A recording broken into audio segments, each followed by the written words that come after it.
I'm seeing a lot of smoke come out at an idle, and when it's running full throttle, it doesn't look like oil smoke. It looks like it's actually fuel.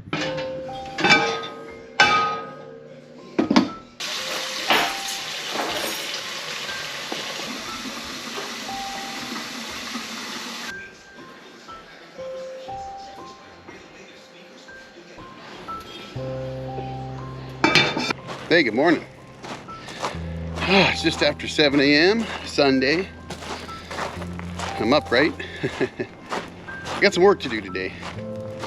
Making some bread, gotta do some yard work. But mostly, I gotta try to work on that thing. Sorry about the light. Light's a bit bad, eh?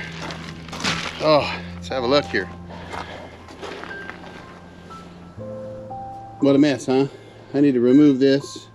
Take that off, get that off, clean this whole thing out. I need to pull the plugs, do a complete oil and filter change, put some sea foam in, get that band off, but I'll leave it on for now. Take that off, do a quick cleanup. It's a mess. I haven't done anything with it in a while. See if we can get you out of the light. You can see we've got spider webs everywhere. It's a mess. Got about half a tank of fuel. As I've mentioned in my latest videos, I've got some back trouble that I'm still recovering from, but you know, we're getting some stuff done. We're working through it. We're getting there. But I haven't been able to work on the mill, so that's why you've been seeing Kevin's sawmill. And actually, folks, that's something I've been wanting to do anyway, and I'm going to do more of that, and I hope you enjoy it. I intend to bring some other sawmill operators and show you their operations as well, and I think that's kind of fun. So I'll continue to do that from time to time. But this mill needs my attention, and now that I'm doing a lot better, being more upright, that's a good thing. Now I still got some stuff to do. I'm making some bread, believe it or not. I make bread. I do everything, folks. But we're gonna get that bread done. That's a good sourdough. That one's gonna be a fun one, I think. It's just a white sourdough, but I've got some wheat germ and bran mixed in with it. It should be pretty good. Maybe I'll let you know. If you didn't know this, I actually make bread. I have another YouTube channel that I don't promote because I don't really make videos for it very often. I think there's like 5 videos there, but I actually talk about how to make bread and some of the things that I've done, and I even make sourdough without measuring anything on that channel. So I could drop a link down below if you want to check it out. They're old videos, not great, I'll be honest with you, but I make bread and I tell you how to do it. In any case, I got lots to do today, so hopefully I can bring it all to you in one video. But in this one, we're gonna go ahead and I'm planning on pulling the plugs off of this guy, doing an oil and filter change, getting it all cleaned up, changing the air filters, and there's 2 on that, inside and out, and then we'll put some sea foam in it, and we'll run it and see if we can get it cleaned out and running regular again, not running so rich that you got black smoke pouring out. So we're going to try to do that, and that's really the hope. And then I'm going to clean it up, and you know what, I'm going to use that Ryobi pressure washer that I showed in a video, and maybe I'll drop a link down below for you, where I actually threw away a Craftsman that worked like 6 times and just didn't work anymore, and it was a terrible pressure washer. And I know there's some folks out there that like them, and somebody commented at one point that clearly the Craftsman was broken from the start. But as a guy that hasn't gone out and bought a bunch of pressure washers, well, guess what? I didn't know that it was broken from the start. It just did what it did, and then it quit working.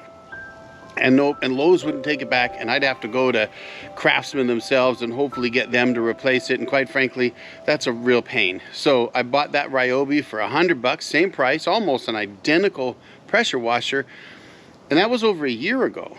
And guess what, folks? I'm still using it, and I'm going to use it today to clean this off. So that's part of what's going on. Now, another thing that I'm going to do, let's walk over here. Let's walk over here. This guy is my Husqvarna. Got my little seed spreader, fertilizer spreader on the back, and it's an Agrifab. I bought that years ago. And this is the TS354 XD. And I did a video on snow plowing with this, I think like a year and a half, almost 2 years ago. It's a terrible video, so thank you for watching that, folks. Hey, you got to learn on YouTube how to make videos, and obviously I was still learning. I still am, but I think I'm a little bit better today. But I did a video on this lawnmower, and you know, it's a great little lawnmower. And I think honestly Husqvarna did a great job with it, and this is 3 or 4 years now of using it. It sits outside all the time, except for in the winter. I might park it inside the shop until I can move some vehicles around, and then I put it in the garage up top. But I need to come out here and do a little weed and feed spreading through the yard, so we're going to get that done as well. I need to get that done because frankly my yard just ain't looking great, and I got tired of paying somebody else to come and fertilize the yard and do that for me. So anyway, we're going to get that done as soon as the sprinklers are done down here. They haven't run down here yet, and so I've got to do that. And then I think maybe a little garden work too. Don't worry, I'm not bringing that to you guys. You don't want to watch garden work, right? but I think the point is that we've got to work on the lawnmower a little bit here today, and the main focus is going to be the mill. So I'm going to get the mill moved, position it a little better. Honestly, when I dropped the mill here, it was literally back it down the driveway, unhook, park, and drive away. And I haven't touched it in 2 months. I just couldn't do it. My back was shot, and walking around like this, like I am right now, was something very difficult to do, so couldn't get her done. So without further ado, I need to get this thing moved over that way a little bit so that we can drop this forks down and actually operate it. So I'm gonna try to push it over here along the wall a little bit more, and then we're gonna change the oil and get all that done. So I gotta try to get all that done this morning before it gets too hot out. It's supposed to get to 103 today. 103 is kind of normal out here. But I've also got to wash this camper. My home away from home when I'm sawmilling or when we're traveling, and we're gonna do some traveling. Got to get the truck ready. I got all my tires rotated. Everything's good to go on the truck. We're gonna be driving about 2,000 miles in the truck. And then we got to get the Jeep ready because we're gonna pull the Jeep. So I got to get all that done. So without further ado, I better jump to it and get to work. Let's get her done.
That's heart shaped.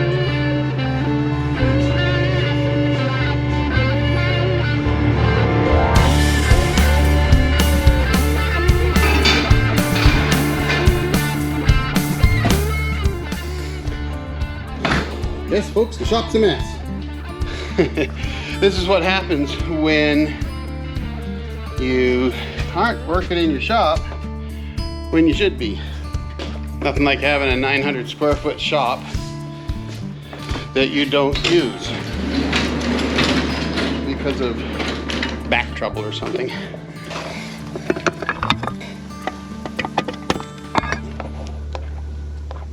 It's kind of funny, I did a video, oh gosh, almost 2 years ago on my shop is a mess.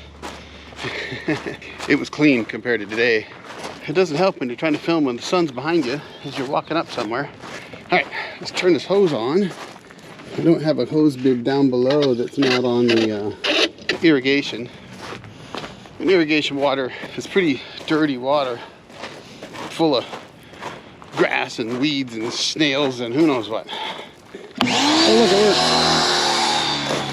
works. Alright, folks, this thing's over a year old. Pressure's on. You notice it's not running. I have no problem connecting this up as usual. No problem here. We'll switch out the better nozzle. Everything works on this the way it should work.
Well, that might have been a bit excessive, but I needed to get some weed and feed down and probably put twice as much as I needed.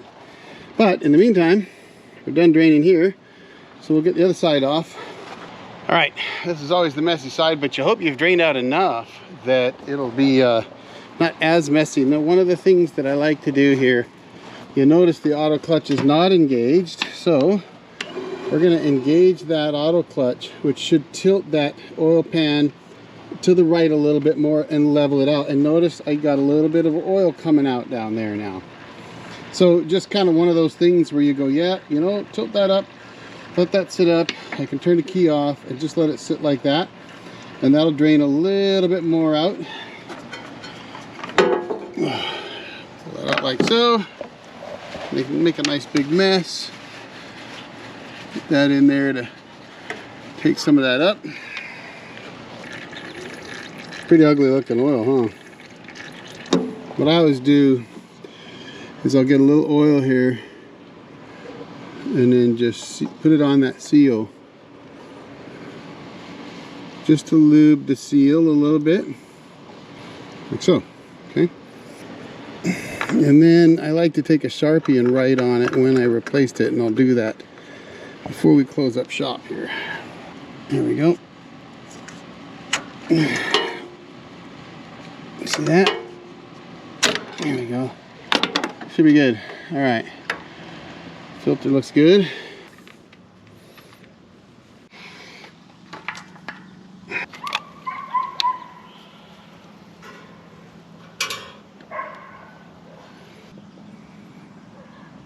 All right, well, since the main issue wasn't that I needed to change the oil, but that I was running really rich, the first thing I want to do is pull the plug.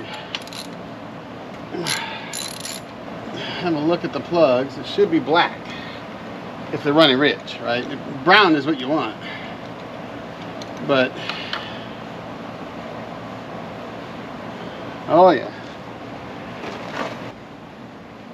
That is what you call a fouled plug. Definitely not what you want.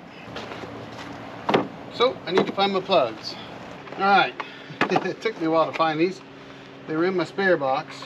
Now the one thing about plugs is they should be gapped. I don't have a feeler gauge anywhere. You can see new plug, old plug.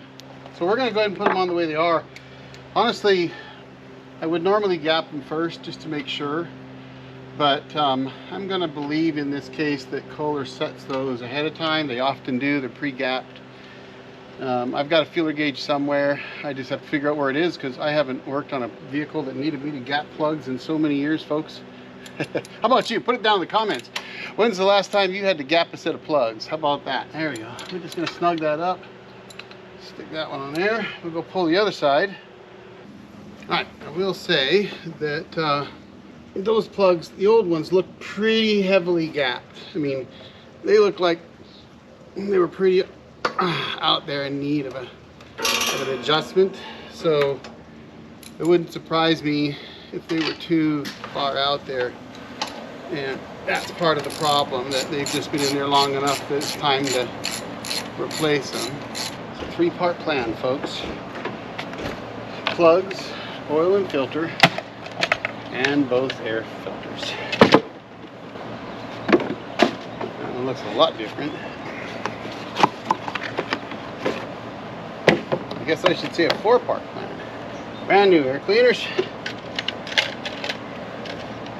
That's done. Last part, seafoam.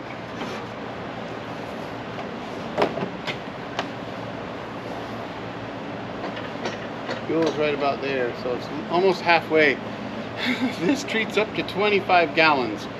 So this takes about 2.5. So you got about 1.25 gallons in there. That means I don't need much of this, just a bit. We're gonna go ahead and attempt to put some of this in here without putting too much in. We're gonna put that much in. We're gonna guess, folks. All right.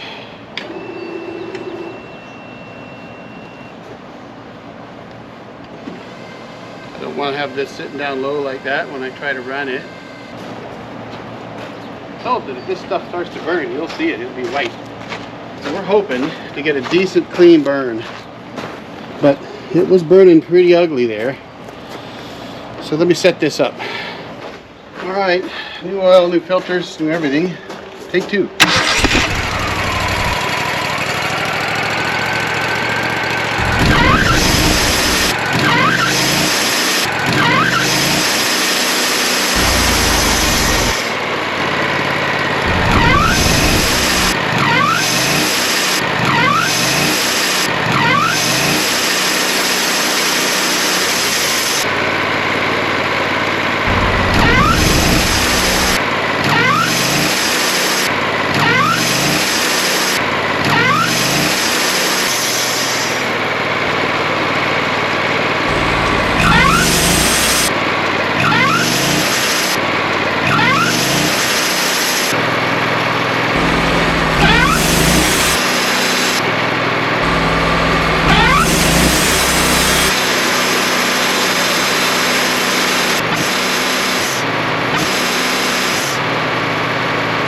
It gets loud, doesn't it?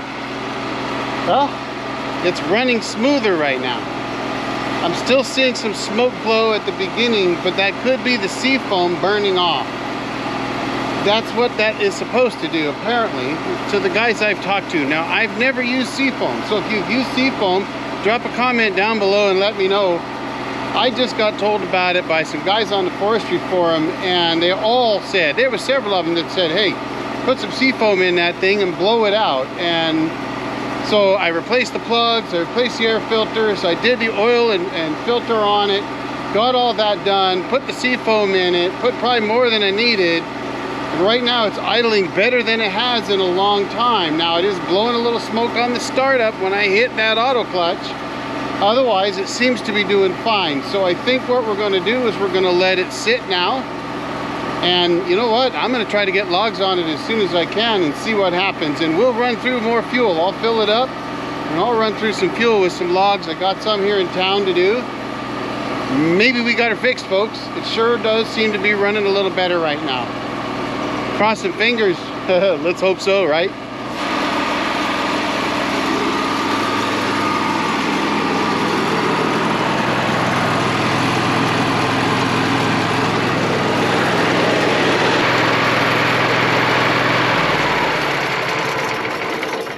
All right, well folks, I think for now we're gonna call it good.